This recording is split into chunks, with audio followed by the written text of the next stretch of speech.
सैयदना मोहम्मद वाला सैयदना मोहम्मद वसाब सैयदना मोहम्मद वबारिक वसल्लम अलैहि अल्लाहुम्मा सल्लि अला सैयदना मोहम्मद वाला सैयदना मोहम्मद वसाब सैयदना मोहम्मद वबारिक वसल्लम अलैहि। आदाब, आप देख रहे हैं आवाज द वॉइस और मैं हूं आपके साथ यास्मीन खान। और अभी मैं हूं चकुरा पुलवामा में।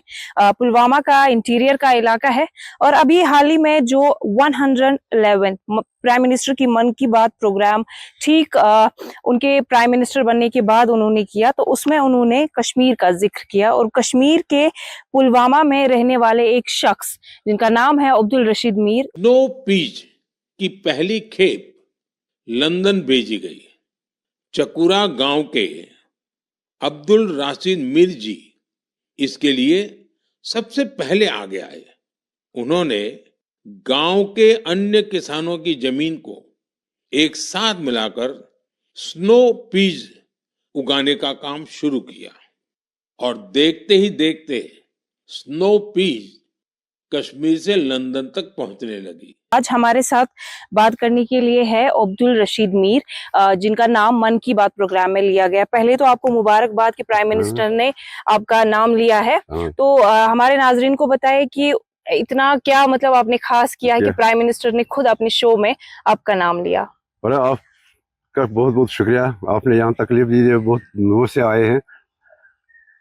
ये जो ऑनरेबल प्राइम मिनिस्टर साहब ने जो मन की बात में ये स्नो पीस की बात की है, मेरा नाम लिया है, बहुत खुशी हुई है। हमने ये बहुत मेहनत से तैयार किया है। ये स्नो पीस ये ट्रेडिशनल पीस नहीं है, ये स्नो पीस है। इसमें सिर्फ पत्ते बनते हैं। ये पत्ते बनते हैं तो ये उसी वक्त काटना पड़ता है। तो हमने इस साल एक ट्रायल बुनियादों पर शुरू किया है। तो शुरू किया ट्रायल बुनियादों पर, तो ये आहिस्ता आहिस्ता जब ये तैयार हो गया तो वहाँ हमारे एक कंपनी मिल गई है, next on foods private limited, Delhi based company है। तो उन्होंने ताउन दिया, उन्होंने यहाँ की एलजी गवर्नमेंट से टाई अप किया कि हम ये प्रोडक्ट एक्सपोर्ट करेंगे। हमें उम्मीद नहीं थी ये एक्सपोर्ट हो जाए, बोलते थे एक्सपोर्ट हो, मगर हमें उम्मीद नहीं थी कि एक्सपोर्ट हो जाए। क्या बोलते हैं ये एक्सपोर्ट, आज तक देखा नहीं है कि हमारा प्रोडक्ट कहाँ कहीं जाए। तो उन्होंने टाइप किया, उन्होंने बोला कि नहीं हम करेंगे ये। जब हमने ये अराउंड 5-6 किलोमीटर ये चकुरा गाँव के इलाके में 5-6 अराउंड 5-6 किलोमीटर तो उन किसानों को जोड़ दिया कि ये नया प्रोडक्ट है, आप बो दीजिए, तो इसमें गारंटी रेट है। ऐसी नहीं है कि आपको नुकसान हो जाएगा। यहाँ एक मसला हो गया, सर्दियों में यहाँ बर्फ नहीं पड़ा, बारिश नहीं आई है, तो फसल का बहुत खतरनाक मसला बन गया। तो वो आगे उन्होंने बोला कि वो इतनी बड़ी महान कंपनी है, कहने की बात है, उन्होंने बोला अगर कुछ नहीं बनेगा, मौसमी हालात की वजह से कुछ नहीं बनेगा, फिर भी हम किसानों को कुछ ना कुछ कंपनसेशन देंगे। ये इतनी बड़ी महान कंपनी है। अच्छा, मैं आपसे जानना चाहूंगी कि अभी जो स्नो पीस का कंसाइनमेंट पुलवामा से सीधे लंदन गया है, तो इसको कल्टीवेट करने में क्या क्या चैलेंज फेस किया आपने?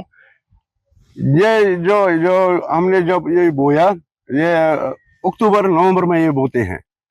ये जिस तरह हमारा ट्रेडिशनल पीस है इधर, या इसी तरह ये भी है, यही टाइम है बोने का।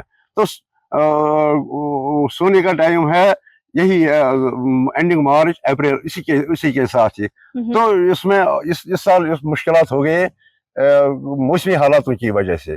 तो फिर हमने जब मौसमी हालातों की वजह से परेशानी हो गई, तो हमने यहाँ डायरेक्टर एग्रीकल्चर साहब से, डिस्ट्रिक्ट एडमिनिस्ट्रेशन से, agriculture office, district agriculture, local agriculture, तो उन्होंने हमें मशवरा दिया साथ साथ क्या करना है, कैसे पानी देना है, कैसे इसमें पानी देना है ये ठीक हो जाए। तो उन्होंने मशवरा दिया, तो उनके मशवरे के साथ साथ हम चले। तो इंशाल्लाह हम ये ट्रायल बुनियादों पर इस साल था, तो हम बहुत कामयाब हो गए इसमें। मुझे बताइए कि आप अभी बासमती का भी कुछ आई थिंक ट्राई कर रहे हैं ट्रायल बेसिस पे। हाँ, ये मैम ये है, मैंने इस साल एग्रीकल्चर डिपार्टमेंट से ये बासमती चावल लगाया है। उन्होंने ये मुझे शेयर दे दिया है। ये ट्रायल बुनियादों पर, ये मेरे दाईं तरफ है ये खेती, इसमें ये बासमती चावल है। तो कल डायरेक्टर एग्रीकल्चर साहब भी आए थे, तो उन्होंने बोला कि, मैंने उनको बोला कि ये मेरी खेती है, इसमें बासमती चावल। तो मैंने बोला कि फिलहाल ग्रोथ है, आप अपनी टेक्निकल तरीके से देखें। तो उन्होंने बहुत शुक्रिया किया कि ये बहुत अच्छा है, ग्रोथ अच्छी है। इसके बगैर, बासमती के बगैर और किस चीज पे आप ट्राई करने का सोच रहे हैं, थोड़ा इनोवेटिव वे में? और है ये गार्लिक है, चिली है, बहुत मशहूर है, पूरे हिंदुस्तान में मशहूर है। मैंने रिक्वेस्ट की है यहाँ के गवर्नमेंट से, इंडिया की गवर्नमेंट से, कि हमारे इसका भी मौका दें कि ये भी एक्सपोर्ट हो जाए। जी, ये बहुत बहुत बहुत अच्छा है, हाई क्वालिटी गार्लिक है, चिली है, हाई क्वालिटी है। अभी जो बाकी फार्मर्स है, तो क्या आपको लगता है गवर्नमेंट को किस तरह से उनको सपोर्ट करने की जरूरत है ताकि वो थोड़ा इनोवेटिव हो जाए फार्मिंग को लेके? यही जिनको जब भी उनको यही ज्यादातर यहाँ के मौसमी हालात है, यहाँ के बारिशों का प्रॉब्लम हो जाती है, या सर्दी में बर्फ नहीं पड़ेगी, तो इन दिनों ये गवर्नमेंट को रिक्वेस्ट है कि वाटर की जो उसमें देने की जरूरत है, तो इसमें उनकी मदद करने की जरूरत है। जी, चलिए ठीक है, शुक्रिया हमसे बात करने के लिए, और एक बार फिर से आपको बहुत बहुत मुबारकबाद। चलो, सलाम।